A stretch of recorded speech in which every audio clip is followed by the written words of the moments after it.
Ladies and gentlemen, fellas, welcome back. Monday Night Football. We don't got two games, so I waited to do this one because last week we had to work overtime on our overtime, waiting for two games to get scheduled. Now we only got one game as one is going to get pushed back. So we're going to cover this one game, but it's pretty freaking wild. So I'm going to be live tonight at 6:30 p.m. East Coast time because there's $500,000 up for grabs on a Showdown slate. It's not even like it's the opening week. It's not even like it's a second or third week. We're going into right now the end of week 5, and we got $500,000 Rooskies up for grabs. So we're going to be covering it. We're going to be breaking down on this channel right here like we do, every single position, every single player. And if you would take a second of your time and hit that like button for me, we just crossed 30,000 subscribers. Thank you all so much for that. Big old subscribe button if you have not yet already. Why have you not joined this community? It takes 2 seconds of your time. And I believe there's going to be a short snippet on my second YouTube channel, Big Energy Sports, which I will link up down below if you want to check that out. We're going to be focusing on sports betting on that channel, as well as just loose content. So I'll be looking for some creators in that space to help me out with that channel as well. And the sponsor of today's show is going to be Super Draft, and Super Draft has their multipliers up for this one game slate already, and some of them are looking very good. We'll talk through Super Draft as we get through it. I'll give you the play of the day that I usually play over on Super Draft. I do project all out Super Draft projections as well, so you can check them out. What it is a multiplier format, not salary cap based, so you get an extra bonus amount of points depending on what the multiplier is for that player. So for example, today, the multipliers that you're going to see on Jared Cook, if he plays, are 2.2x. So he gets 2.2x times his points compared to Kamara, who's only getting 1x his points. So an extra 120% points, whatever Jared Cook gets, you multiply it by that, and that's how you can get a little bit of a strategy going on. If you use the promo code SAL, my name, SAL, you will get a 50% deposit match, so literally just free money bonus up to $1,000 in a slow drip format. So go ahead, take advantage of the free money, take advantage of the fact that these contests and these games are not nearly as hard as some of the other spots because the contests don't fill. All the professionals aren't over there. $3,500 to first place tonight in their main contest for the Showdown slate. Check it out. Promo code SAL, SAL, lets them know that you come from me. It's all linked up down below. So let's start this bad boy off, and we'll start it off top with the most expensive player. I will call out that Michael Thomas has been suspended, got in a fight, punched somebody in his practice, so he's not going to be playing in this game right now. So what you end up getting is the most expensive player in the slate, Alvin Kamara. And I believe they were going to price him here just in case Michael Thomas wasn't playing. Thomas was supposed to play, but with Kamara out, look, it's going to be hard to pass up. He's $12,000, so yes, if you're hand building one lineup and you want to fade who it's going to still be a chalky Kamara, that's fine. I have him projected for north of 25 fantasy points, so on a Showdown slate, there's going to have to be a lot of positive things, if he stays healthy, a lot of positive things that this defense does to stop him, but he has the number one target share in the NFL amongst running backs, and it's not even like it's 20%, 22%, he's just getting a decent amount of targets. He has a 28% target share as a running back. Like, that's pushing top 10 in the NFL at any single position right now. He's getting 12.5 attempts per game and 18.8 targets per game. So he's the 1A, 1B running back right now on this team with Latavius Murray. He would be the 1A, and he's the 1A wide receiver right now on this team. So when you get those two pieces of usage, it's just really hard to ignore him. And then you factor in that his team total, historically speaking, for running backs when you want to get them, he's a favorite. They're a favorite in this game by 7.5 points, and his team total is pushing 29 or 30 points. Anytime you get a running back in that good of a spot, it's usually going to pay off for you. When you throw in the fact that he's also going to be contributing in the passing game, it's hard to ignore. 7 touchdowns so far this year for a guy who pretty much had that number or less than it last year the entire season. Yes, I know he was hurt, but that's what we were screaming about, how he's not getting in the end zone. Now he's getting a lot of positive touchdown regression at this point. Michael Thomas being out surely helps that. 66% of the snaps this year and a 60% opportunity share. $12,000 Alvin Kamara. I agree that he is very expensive, but he's going to be somebody that I'm prioritizing tonight as of right now. Again, my projections and ranks, you can find them all linked down below. A peek behind the curtain on Alvin Kamara for his Draftkings projection right now for me is going to be right around 25, and his Super Draft projection, since it's a 1x multiplier, also going to be right around 25. Usually the 1x multipliers don't look that good on Super Draft, but tonight Kamara will be somewhere, not the highest projected player for me, but it'll be somewhere around the top 5. Next up, the second most expensive player, we stick to the Saints right now, and you end up getting Drew Brees at $10,400. For a quarterback, this is a fair price point. Yes, he hasn't been as great as everybody wants, but he's still been decent. Like, he's not throwing downfield, right? He's attempting 32 attempts per game and only 6 attempts downfield, 20 plus more yards all season long. That's not great, but this has kind of been the story now for 3 or 4 years. He still has a 7.8 yards per attempt, which is a good number, above average. He's still top 5 in true completion percentage, which is just something that you know when you lock in Drew Brees to be ranking highly in that category. The Saints do have a top 10 pass protection unit against a bottom half of the league pass rush, so this is a good matchup for him, and he's going to be a touchdown favorite. $10,400, I would prefer the quarterback who's probably playing from behind more times than not, but he also has a better team total of a touchdown, Brees, so if you consider that maybe he's going to be getting that one in the passing department, it kind of does justify his price at $10,400 and maybe even makes him a value. He's only averaging 17 fantasy points per game, which is only 21st among quarterbacks this year, and he's number 7 in red zone attempts. So 17 fantasy points per game. If he gets 17 in this specific game right here, or his 18.2 for Draftkings points per game, 17 is standard PPR leagues, his 18.2 Draftkings points per game, it's not the same as Justin Herbert, but if he's able to do that, he could be very much so in play. I would prefer Kamara, who is much more expensive, but I would prefer his ceiling there. And again, the next player up, I'm going to actually prefer Justin Herbert, but Drew Brees is going to be a yes for me because just crunching my 150 lineups right now, I can tell you that I'm going to be getting a lot of both quarterbacks based on where their price points are. Normally when the quarterbacks are in the $11,000 or $12,000 range, I don't get as much, but I'm probably going to have a lot of lineups with maybe both quarterbacks in Kamara if it can fit, but more so than not, more times than not, one of the quarterbacks in Kamara, and I don't think that every single one of those lineups has to be Breeze plus Kamara, not even anywhere near it. And be sure to tune into the live stream. We do a lot of strategy talking, we do a lot of game theory talking, we talk about ownership, we talk about leverage plays, we talk about correlation. 6:30 p.m. tonight is going to be an hour-long live stream before the game starts, so be sure to check that out. You can hit the notification bell and the subscribe button to be notified of when that goes live. Justin Herbert is the quarterback that I would prefer if building one lineup as of right now. Yes, the team total is not as great, but they're going to be playing from behind. Right now, it looks like Janoris Jenkins, the cornerback 2 for the Saints, is going to be missed. It seems like Malcolm Jenkins is safety, and also you're going to be getting Marshawn Lattimore practicing limited this week. It seems like they're suiting up to play, so not as good for Justin Herbert, but his number one weapon, or really his top 2 weapons in my opinion in the passing game, not counting Eckler who's injured, is going to be Keenan Allen, who moves into the slot the majority of the time. Lattimore, I doubt, shadows him into the slot, and then Hunter Henry, a tight end in the middle of the field, who's actually going to have a fine matchup against Malcolm Jenkins in my opinion. The tougher matchups will be in 3 wide receiver sets on the outside. If Mike Williams returns, he'll probably see some Marshawn Lattimore, and then Jalen Gunton probably sees PJ Williams, which is a fine matchup on the outside. Gunton has not been playing a ton of snaps, but on the snaps that he is playing, he's producing a ton. Last week, he actually saw a rise in his snaps. We'll talk about that.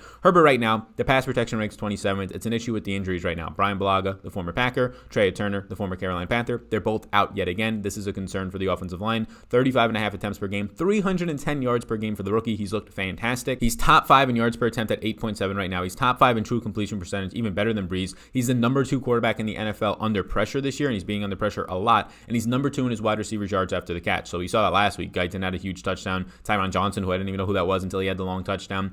Donald Parham had a pretty long touchdown on one snap. The former XFL tight end gets in the end zone. So he has a lot of playmakers out there, and he has very consistent playmakers as well when it comes to Hunter Henry and Keenan Allen being on the field and just being able to get consistently open, and they will have fine matchups. So playing from behind, I would expect another 35 to 40 pass attempts from Justin Herbert. He's in play for me. He would be the quarterback I would choose for more of a ceiling game performance if you were to pick one. Next up is Keenan Allen, and he's a fair price point as well at $9,400. You could argue with me that Keenan Allen should be above both the quarterbacks in pricing based on how he's playing this year. He has a fine matchup against Gardner Johnson in the slot where he plays 44% of the time. I do not believe that Marshawn Lattimore will shadow Keenan Allen to the slot. It's a possibility. I don't believe so if that is indeed Marshawn Lattimore being healthy, but Allen will go to the outside in 2 wide receiver sets. He might see some Lattimore then. Again, I still think it's a fine matchup for Keenan Allen's skill set. Guys like Keenan Allen, guys like Tyreek Hill to an extent, Devontae Adams, Stephon Diggs, if their route runners are just used in wild ways, it's really hard to kind of take them out of a game as a cornerback. Allen is number 2 in targets per game, only behind DeAndre Hopkins right now at 12.2 per game, but he's number 1 in the NFL in target share. 37% target share right now. He's averaged over 13.3 targets per game over the last 3 games. He's just been absolutely a monster so far, 109 yards per game, and he's top 10 in air yards, top 5 in yards after the catch. Keenan Allen for me, if he's going to get a good matchup, if he's getting this much usage, and he's a guy, the stars that come out on like Monday night, Thursday night, Sunday night, they kind of show up for these primetime games that everybody's going to see. He's like the definition of that type of player who just shows up in these moments. Very similar to DeAndre Hopkins, usually Tyreek Hill. You just get these huge performances out of them on primetime because they want to show out. I believe there's something to that. Keenan Allen is going to be a yes for me. Now, the first player that I'm probably not going to have as much interest in, and I'm borderline going to make him a no right now. So right now we're going to make Joshua Kelly a no, and it's really nothing against the talent. I love Joshua Kelly. It's just a situation and the price point. Now, maybe he becomes a maybe for me. Maybe he gets into some of my lineups, but you started off by just looking at the fact that he's a 7.5 point underdog on a team with a 21.5, 21.25, in some spots team implied total as a running back. And the thing is, he's not going to be like the every down, 3 down back. At least we don't project that. Look, this backfield usually likes to use 2 running backs anyways, and last week you ended up getting Eckler getting hurt. All he ended up seeing was 9 carries for 7 yards and just 13 routes for 3 catches on 3 targets. So it's good to see the 12 opportunities overall, but he didn't do much with them. And the fact that Justin Jackson got involved last week and was seeing just very similar work as well, 2 targets brought in, had 7 carries on the ground, is somewhat of a concern that this might be a 60-40 backfield split. On the season so far, he's playing just under 40% of the snaps, seeing about 13 attempts and 2 targets per game, a 6% target share right there, and he's getting about 2.5 red zone touches per game.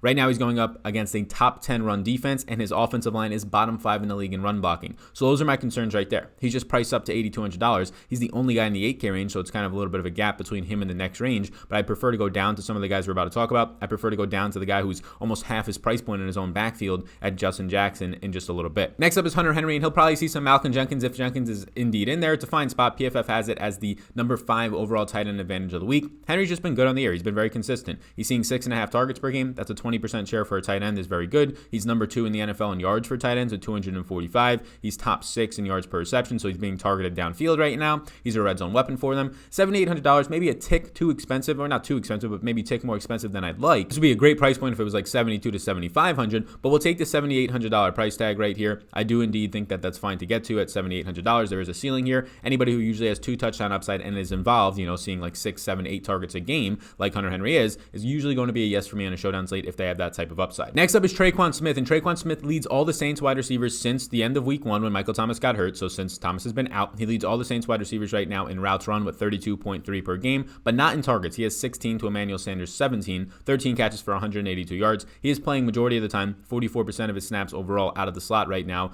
He'll probably see Desmond King, which is not a good matchup by any means. It's not ideal. 4.5 targets per game on just a 14% target share so far for Mr. Tre'Quan Smith. None of that really sounds that great right now. If Jared Cook comes back, there's an argument to say that he's like the number 4 option in Tre'Quan Smith, although maybe the number 1 talent at wide receiver, but number 4 option right now behind Jared Cook, behind Alvin Kamara, potentially behind a combo of Latavius Murray if it's a running game script, or Emmanuel Sanders, who's neck and neck with him right now in targets. Right now, I'm not getting the greatest value out of Tre'Quan Smith. I do think there's a lot of upside in his overall usage and overall downfield usage. He's going to remain in play for me, but I do think this is a really tough matchup. He's probably, if I put a bunch of X's on players, it means a maybe. He's probably the one who goes out of my overall interest. If I'm playing 1 to 3 lineups, I'm probably not playing him. If I'm playing 150, I assume I get some, so that's why I put him as an X. He'll be in my player pool, but he would be like one of the first players to kind of get out of that range probably. Next up, Jared Cook, likely to return is what they're saying. He missed week 4. He got hurt midway through the game against his former team, the Green Bay Packers, in week 3. So if we just look at the 2 weeks that he's been healthy this year, he's seen 12 targets and he's seen 24 routes per game. If active, PFF has that as a top 6 advantage versus White and the rest of the Chargers linebackers and some of their cover safety. So right now I think Jared Cook's a fair price point. We're going to get to his teammate right below him, but they look like pretty identical plays for me. If Jared Cook is actually going to be healthy and in play at $6,200, he's not going to be yet a yes for me. I want to see kind of what this injury status looks like, but right now I can project him for pretty close to 12 fantasy points,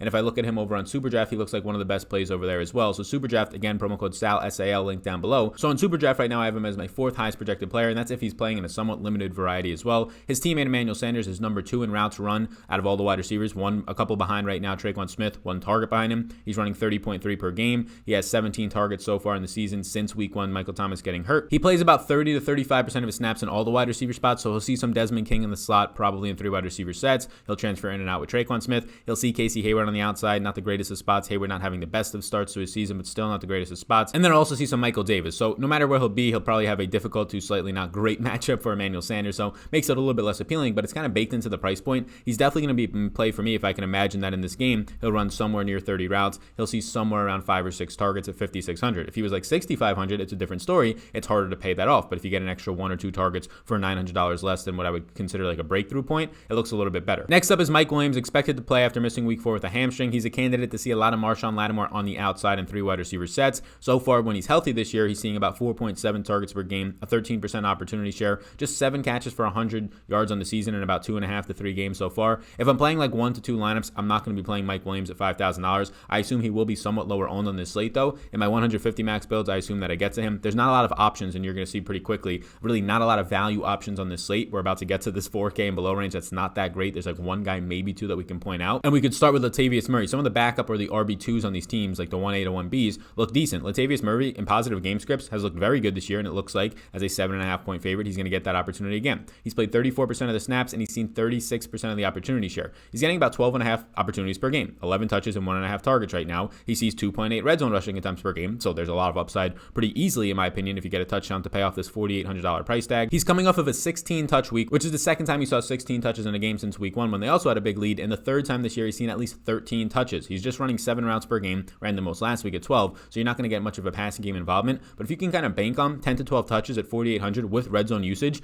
it's pretty interesting to me. He's going to become a yes at this point at 4,800 because I do think there's upside. On a showdown slate, if you're getting below $5,000, where there's not much else value below you, getting those 10 to 12 to maybe even 15 touches in a game in a positive game script for your kind of workload and red zone usage is really hard to ignore. Justin Jackson, I'm also going to have interest in. Week 4, he only had 6 carries for 9 yards, ran 8 routes, and did see 2 catches, so he brought in 8 overall touches on 8 opportunities, compared to his teammate who saw about 12 overall opportunities in Joshua Kelly. Now, keep this in mind. I said earlier, 60-40 split is what I expect here, but I'm not going to be shocked. Maybe even a 65-35 split with Justin Jackson being, unfortunately, the 35 of that, but I would not be shocked if this gets closer to 50-50. Joshua Kelly, the rookie out of UCLA, has fumbled in back-to-back weeks and lost those fumbles. That is detrimental, and that usually puts you in somewhat of a doghouse. So 1, Joshua Kelly has the risk of fumbling again, and that would just take him out of the game in a major way. Or 2, the coach can just say, you know what, we need to give Justin Jackson the ball more. He actually holds on to the football. So that's the upside that, okay, we can project this for like a 65-35 split, and even at a 65-35 split right now, Justin Jackson still looks like a pretty nice value play in this range. I would consider him over the kickers who are similarly priced at this point, and the defenses who are pretty closely in price. So he's going to be a yes for me, and I think that there's a lot more upside to the point where, okay, look, they're going to be touch on underdogs, so that's a concern. Maybe he only sees 5 carries, but maybe he sees 5 targets. Maybe he brings in 4 of those. Maybe he picks up in the passing game alone 5, 6, or 7 points, which is going to outscore most kickers most nights when you factor in then his running game ability. So he's going to be a yes for me early on in the day. We'll kind of revisit this later on once I finish the projections and see how it's looking once I build all my lineups. Next up is Jalen Gutton, who if Mike Williams returns, he won't be as involved as he was last week. Last week he was the wide receiver 2 with Mike Williams out, and he ran 25 routes, but it only resulted in 1 target. Luckily, though, that 1 target went for a 72-yard touchdown. He's played 83% of the snaps though in back-to-back weeks, so Mike Williams being out is definitely raising his snap count a ton right now. If Mike Williams returns, I still think Guyton is going to be the wide receiver 3 on this team, but he probably falls behind Hunter Henry in the pecking order, maybe the running back, so he's like the 4th or 5th option whenever he's on the field. And even right now, he's not getting a lot of usage from Justin Herbert, just a couple looks a game. He's just lucky that those are going for touchdowns. Had a touchdown a couple weeks back with Justin Herbert in Herbert's debut as well. So he's locked in as a top 3 wide receiver on this team, but he's pretty expensive for what the role is probably going to be. If Mike Williams returns, maybe you get 15 to 20 routes at a Guyton here. Maybe you get 2 or 3 targets at most out of him. It's not that great. I'm not going to make him a no right now because I want to wait on this Mike Williams news, but odds are from building just a couple of lineups, I don't want to put Guyton in there. I think he's kind of just overpriced for what his role is. Next up, you have the kickers. As always, the kickers are fine to get to. I usually set a rule, especially in higher total games like this one approaching 50, to get at most 1 kicker, but that's fine if I have none. I usually don't want 2 kickers in my lineup, so that's probably where I'll go to right now with the kickers. The Saints defense ranks 19th overall. They're top 10 in run defense and tackling. They're just not that great in pass coverage, and that's why we like Herbert today, and they're not that great. They're around average in pass rush. They're in play at 3,600. I'm not going to just make them a no just yet. I think that these both defenses I will keep in my player pool as of right now. Same with the Chargers, who are not as good, 21st in total defense. They basically rank in the bottom half or bottom third in the league in every single category except pass coverage, where we know they have a good secondary with Desmond King and Hayward and Davis. And unfortunately, Derwin James is going to be injured and not in this game, but right now you can see that they're in the top half of the league, 14th overall, so they'll be in play too. But again, defenses and kickers I don't usually prioritize. If they get into some of my lineups, that's fine. If they're a last guy in, if you're hand building, that's fine usually. I usually try not to get a bunch of defenses and kickers in the same lineup though. And then I'll scroll down towards the bottom where the quote-unquote value is supposed to be, but there's really not much on the slate after the defenses. Like Tyrone Johnson last week, yeah, he has a huge touchdown. It's very similar to Jalen Guyton. Tyrone Johnson just ran 5 routes. He ended up catching a 53-yard touchdown on his 1 target. I'm not going to rely on that again for a guy who's only ran 5 routes all year, and now Mike Williams is likely to return here, so he's going to be a no. Taysom Hill this year, who's usually like a slow showdown slate god for people, and honestly, maybe he's the only option below $2,000 or even $3,000 that we like and we go to at $1,600, but he's looked dreadful and looks like a liability the past couple of weeks. He ran just 6 routes and saw 1 target in week 4. He had no passing or rushing work in week 4 either. And then if you look at what he's done so far in the year, it's not the same that they kind of paid him all this money to do, right? 1 pass attempt on the year, 3 targets and 8 rushing attempts. The 8 rushes for 33 yards is actually pretty decent, right? You're getting a little around 4 yards per carry, but just 12 total opportunities on the year through 4 weeks at this point right now, and it's not generating much overall yardage, somewhere around like 50 overall yards on the season. So obviously he's going to be using the red zone as he is usually, like 1 or 2 times per game. So you're banking on at $1,600 that he gets that like 5-yard passing touchdown, or he runs in a little bit of a reverse for a touchdown. He finishes with like 6.5 points at this price range. He's the only guy down in this range that I would even consider. I'll make him a maybe, but if I'm being completely honest with you, he's looked dreadful to this point, and I wouldn't try and consider anything more than 1 or 2 touches out of him in this game. And based on how things are going right now, I'm not sure I would even consider, since Latavius Murray has been very good as a secondary back, since right now it looks like they're not wanting him to be a liability. He fumbled away a pass in the past as well, so I believe that you might not get more than 2 or 3 opportunities, if that, out of him.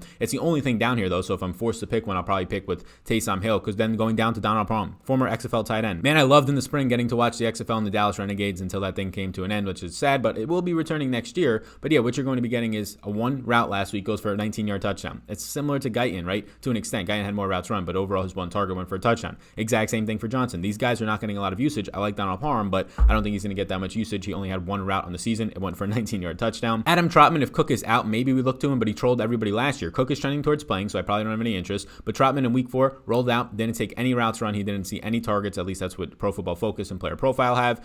Breeze only attempted 25 overall passes, and 2 of them were just to tight ends total. So he wasn't really using his tight ends in general with no Jared Cook. He wasn't really throwing that much anyways. But yeah, Trotman at $1,000 today. He trolled everybody last week. Maybe it's the ultimate flop leg, but I won't have much interest. And then really nobody else down here is that interesting to me. Josh Hill only ran 7 routes in week 4. He's ran just 7 routes per game on the season. Maybe you get 1 catch for 18 yards. Maybe you get 2 catches for 20 yards, but you probably need a touchdown at an $800 Josh Hill. He's probably the best guy in the single-digit range to get a touchdown. No interest in Virgil Green, just 6 routes this season. Marquez Callaway is somebody that people are going to call for. I will call out that Deontay Harris is also out. He was operating as the wide receiver 3 when Michael Thomas has been out the past couple of weeks. Now, he's not been running a lot of routes, Deontay Harris. Maybe he runs like 12 to 15 routes, but it looks like Marquez Callaway, who ran 4 routes last week after Harris ran 8 and got hurt, might be the guy to step in. But keep in mind, this might only mean that at $600, he might only run like 8 routes. Now, it's better than running 0 routes, so Callaway's another guy to at least call out. I'll put him as a no right now, but later on in the show, you can see that depending on on what my projections will pull up for him, maybe they'll project him for around 2.5, 3 fantasy points,